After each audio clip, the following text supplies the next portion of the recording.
ഒരു കോമഡി കണ്ടപ്പോൾ വന്നതാണ്. നമ്മളെ ഹക്കീം അസ്ഹരി ഉസ്താദ് അവറുകൾ ചാനലുകാരോട് സംസാരിച്ച വിഷയത്തെ ഒരു കോമഡി ആക്കിയപ്പോൾ ആ കോമഡിക്കാരനും കുരുവട്ടൂരികളുടെ കൂട്ടത്തിൽപ്പെട്ടല്ലോ എന്നാണ് ഞാൻ ചിന്തിക്കുന്നത്. അങ്ങനെയാണേ, ഈ കോമഡിയും കുരുവട്ടൂരിൽ പെട്ടു എന്ന്. അതാ രസം.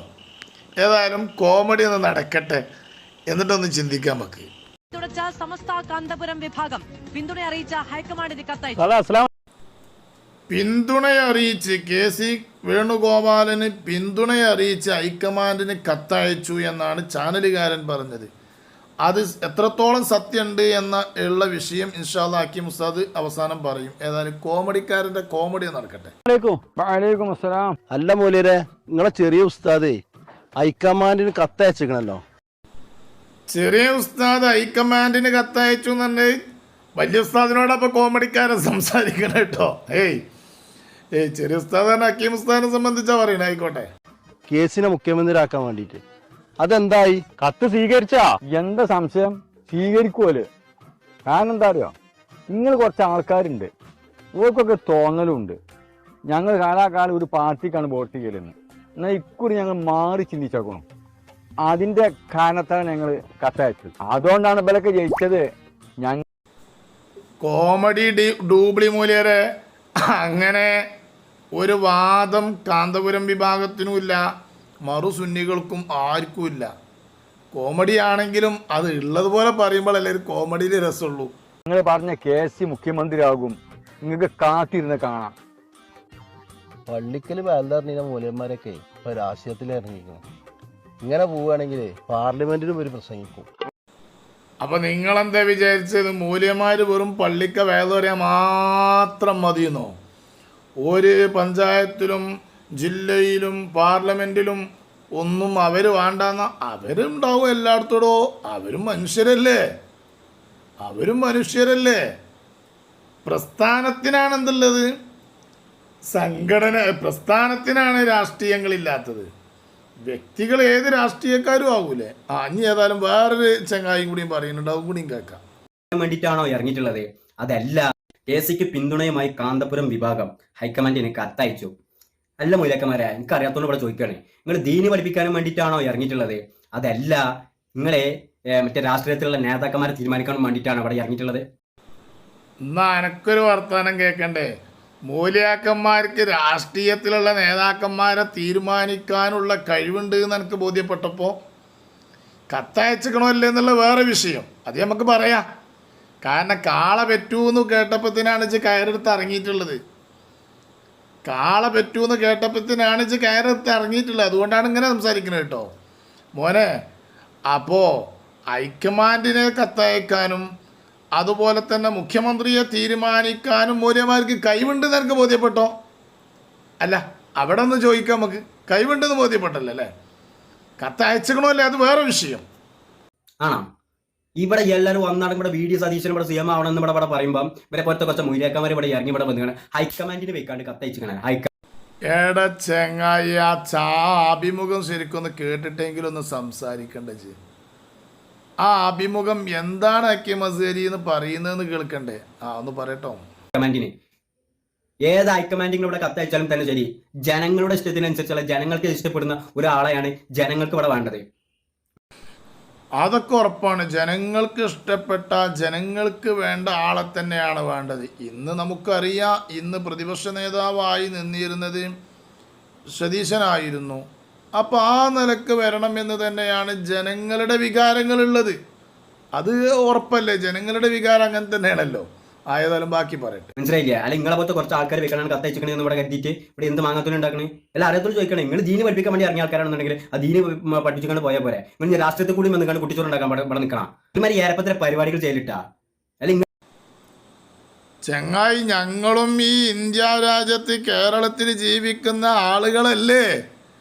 മൂല്യാക്കന്മാരും അങ്ങനെ തന്നെയല്ലേ? അപ്പം അവരൊരു ജനാധിപത്യത്തിലുള്ള ആളുകളാകുമ്പോൾ അവർക്കും പറയാം, സ്വാതന്ത്ര്യം ഉണ്ടല്ലോ. കത്തയക്കാനും പറയാനും ഒക്കെ സ്വാതന്ത്ര്യം ഉണ്ടല്ലോ. നിങ്ങൾ ഈ ഒരു വിഭാഗം ഇല്ലേനാ ഇതിന് മുന്നേ മറ്റേ LDF ഭാഗത്തേക്ക് നിന്റെ ഇപ്പം കോൺഗ്രസ് ഭരണത്തിൽ വന്നപ്പോൾ കോൺഗ്രസിന്റെ ഭാഗത്തേക്ക് വരിക. ഏതെങ്കിലും ഒരു തോണി വെക്കാൻ കാലിട്ട് എങ്ങനെമാരെ? ഇതിനെനിക്ക് ഞാൻ വടശ്ശേരി അസംസ്ലിയാരുടെ ഒരു ഉദാഹരണം പറഞ്ഞുതരാം.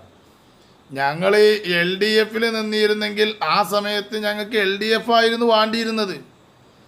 ഇപ്പോൾ UDF ആണ് വന്നത്. ഇപ്പോൾ UDF വേണ്ടത്. കാരണം ഞങ്ങളുടെ ലക്ഷ്യം ദീനാണ്. ഞങ്ങളുടെ ലക്ഷ്യം ദീനാണ്. വടശ്ശേരി ഉസ്താദിൻ്റെ ഭാഷയിൽ പറയുമ്പോൾ റേഷൻ കടയിൽ നിന്ന് അരി വാങ്ങുമ്പോൾ ആ അരിയുടെ ലക്ഷ്യം എന്താണ്? വീട്ടിലേക്ക് എത്തിക്കുക എന്നുള്ളതാണ്. വീട്ടിലേക്ക് എത്തിക്കുമ്പോൾ അത് കുറേ നേരം വലത്തെ കൈ പിടിക്കും, UDF ആകും. കുറേ നേരം അത് കുഴങ്ങുമ്പോൾ ഇടത്തെ കൈ പിടിക്കും, LDF ആകും. അപ്പോൾ LDFും UDFും മാറി മറിച്ചും ഈ അരിയിൽ തന്നെ വരുന്നുണ്ട്. പക്ഷേ ലക്ഷ്യം എന്താണ്? ഈ അരി എവിടെ എത്തിക്കലാണ്? വീട്ടിലേക്ക് എത്തിക്കലാണ്. അരി വീട്ടിലേക്ക് എത്തിക്കലാണ്. അത് LDFും UDFും ആകുന്നിടത്തല്ല പ്രശ്നമുള്ളത്, അത് വീട്ടിലേക്ക് എത്തിക്കലാണ്. എന്നതുപോലെ മുസ്ലിയാക്കന്മാരുടെ ലക്ഷ്യം ഇവിടെ ഭരണം മാറി മറിച്ചും വരുമ്പോൾ അവരോടൊപ്പം അങ്ങോട്ടും ഇങ്ങോട്ടും ഒക്കെ നിൽക്കും. അതെന്തിനു വേണ്ടിക്കൊണ്ടാണ്?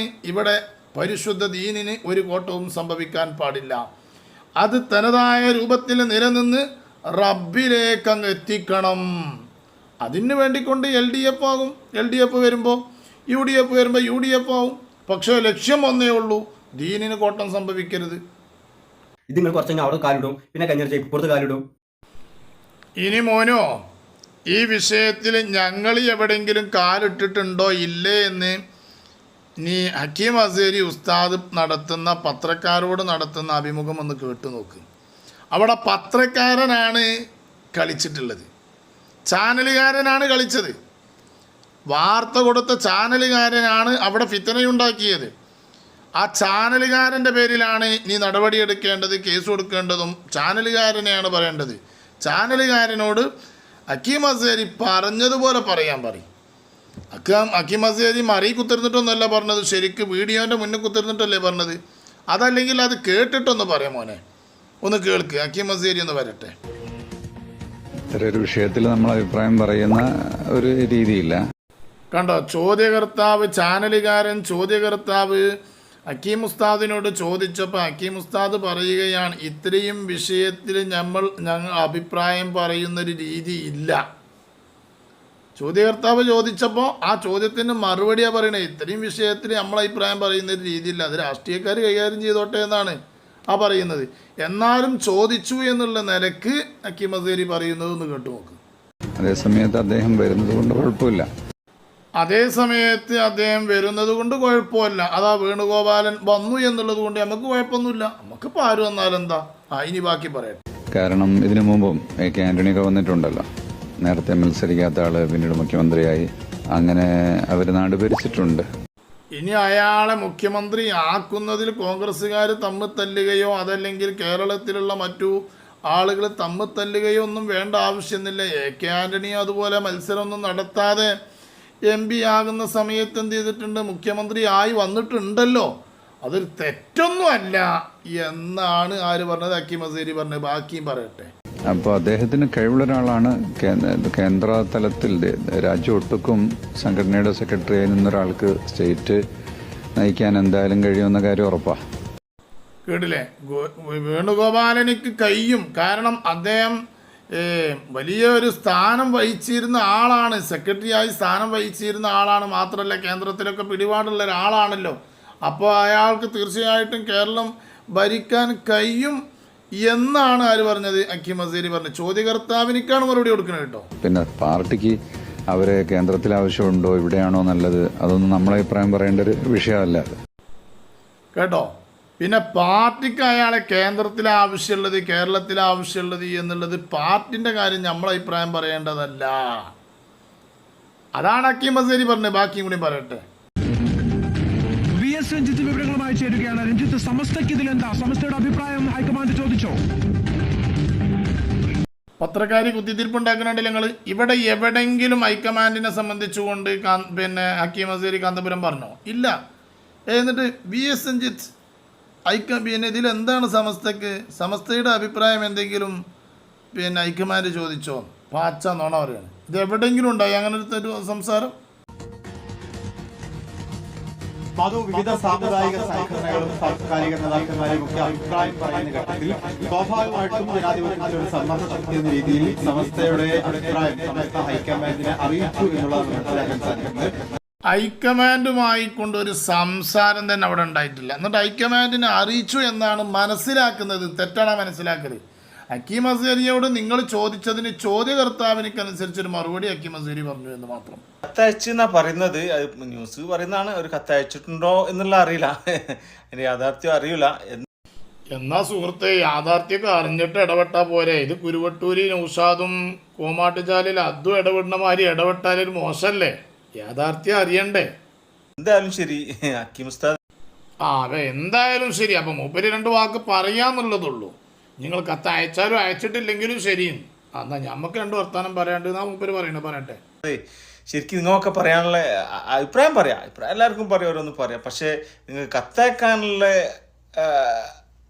അവകാശമൊന്നും ഇല്ലാന്നാണ് ഞാൻ മനസ്സിലാക്കുന്നത്. കാരണം പിന്നെ കത്തയക്കും ചെയ്യാം, അഭിപ്രായം പറയും ചെയ്യാം. പിന്നെ കത്തയക്കാനുള്ള അവകാശമൊന്നും ഇല്ല എന്നാണ് ഞാൻ മനസ്സിലാക്കുന്നത് എന്ന് പറഞ്ഞല്ലേ. അതിൻ്റെ കാരണം എന്ന് പറയും. ആണോ? ഇതൊക്കെ നിങ്ങൾ തുടക്കത്തിലെ നിങ്ങളൊരു നിലപാടെടുത്തിട്ട് UDF വരണം ഇപ്രാവശ്യം, അല്ലെങ്കിൽ UDFനാണ് ഞങ്ങൾ വോട്ട് ചെയ്യുന്നത് എന്നൊക്കെ ഒരു നിലപാടെടുത്തതിന് ശേഷം ആയിരുന്നു നിങ്ങൾ ഇതേപോലത്തെ സമയത്ത് ഇതുപോലെ കത്തയച്ചിരുന്നെങ്കിൽ. പൊന്നാര സുഹൃത്തെ, അവിടെ കത്തയച്ചു എന്നുള്ളൊരു വാക്ക് ഹക്കീം അസ്ഹരി പറഞ്ഞിട്ടില്ല. കത്തയച്ചു എന്നുള്ളൊരു വാക്ക് അവിടെ പറഞ്ഞിട്ടില്ല. അത് ചാനലുകാരൻ അതിൽ കൂട്ടിച്ചേർത്ത് കൊടുത്തതാണ്. ചാനലുകാരൻ ഹക്കീം അസ്ഹരിയോട് ചോദിച്ചതിനൊക്കെ മറുപടി പറഞ്ഞാൽ ചോദിച്ച സമയത്ത് തന്നെ മൂപ്പര് പറഞ്ഞിട്ടുണ്ട് ഇതിന് മറുപടി പറയേണ്ടത് നമ്മളല്ല. എന്നാലും ചോദിച്ച സമയത്ത് ചോദിച്ചത് കൊണ്ട് പറയാണ്. എന്താ അയാൾക്ക് മത്സരിച്ചു, അയാൾ മുഖ്യമന്ത്രി ആയി എന്നുള്ളത് കൊണ്ട് യാതൊരു പ്രശ്നം നമ്മൾ കാണുന്നില്ല. അയാൾ കഴിവുള്ള ഒരാളാണല്ലോ. ഇനിയിപ്പോൾ അയാളല്ല, ഇനി വേറെ ആരെങ്കിലും ആയി നമ്മളെ സംബന്ധിച്ചൊരു കുഴപ്പമില്ല. നമുക്ക് ആരായാലും എന്താ, ഒരു കുഴപ്പമില്ല. പിന്നെ നിങ്ങൾ പറഞ്ഞു ഇതൊക്കെ അതിൻ്റെ മുന്നേ നിങ്ങൾ ഏതെങ്കിലും ഒന്നിനോട് നിലപാടുണ്ടാക്കേണ്ടിയിരുന്നു. അതിന് പ്രത്യേകിച്ച് കാന്തപുരം വിഭാഗത്തിനെ അപേക്ഷിച്ച് അവരെ സംബന്ധിച്ച് ഒരു പ്രത്യേക രാഷ്ട്രീയ പാർട്ടിയോട് കൂറു പുലർത്തുന്നവരല്ല അവർ. അതെല്ലാവർക്കും അറിയാം. അത് ആരാണോ ഭരിക്കുന്നത് ആ ഭരിക്കുന്നവരോടൊപ്പം നിന്നു പോകും. കാരണം അവരുടെ ലക്ഷ്യം ഇവിടെ പരിശുദ്ധ ദീനുൽ ഇസ്ലാമാണ്. അവരുടെ ലക്ഷ്യം ഇവിടെ പള്ളി, മദ്രസകൾ, കോളേജുകൾ, ഇതിനൊന്നും ഒരു കോട്ടവും സംഭവിക്കരുത്. അള്ളാഹുവിൻ്റെ ദീന് നിലനിൽക്കുന്ന സ്ഥാപനങ്ങൾ, ദീൻ പഠിപ്പിക്കുന്ന സ്ഥാപനങ്ങൾ, ഇതിനൊന്നും ഒരു കോട്ടവും സംഭവിക്കരുത്. ഭരണാധികാരികളിൽ നിന്ന്, ഭരണകർത്താക്കളിൽ നിന്ന് അതിനൊരു കുഴപ്പവും സംഭവിക്കാതിരിക്കാൻ വേണ്ടിക്കൊണ്ട് ഭരിക്കുന്നവരോടൊപ്പം നിൽക്കും. അതങ്ങനെയാണ്. അത് നമ്മളൊരു പള്ളിയിൽ മഹല്ലിൽ ഖത്തീബായിട്ട് ജോലി ചെയ്യുകയാണെങ്കിൽ അവിടെ നമ്മൾ നിൽക്കേണ്ടത് അവിടെയുള്ള ഭരണാധികാരികളുണ്ടാവും, ഒരു മഹല്ല് കമ്മിറ്റി ഉണ്ടാവും.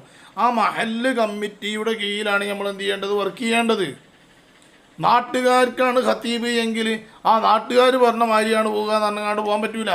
കാരണം ആ മഹല്ല് കമ്മിറ്റിയുടെ കീഴിൽ ഇങ്ങനെ പോകണം.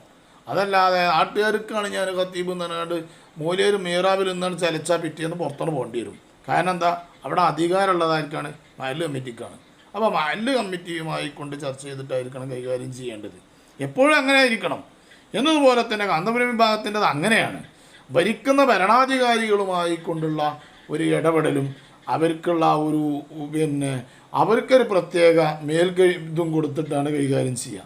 അതാണ് നടന്നുകൊണ്ടിരിക്കുന്നത്. നിങ്ങൾ വെറും കുരുവട്ടൂരികളുടെ മാതിരി കാള പറ്റൂന്ന് പറയുമ്പോൾ തന്നെ കയറെടുക്കുന്നൊരു സ്വഭാവം ഉണ്ടാവരുത് എന്ന് സാന്ദർഭികമായി കൊണ്ട് സൂചിപ്പിക്കുന്നു. അസ്സലാമു അലൈക്കും വറഹ്മത്തുള്ളാഹി.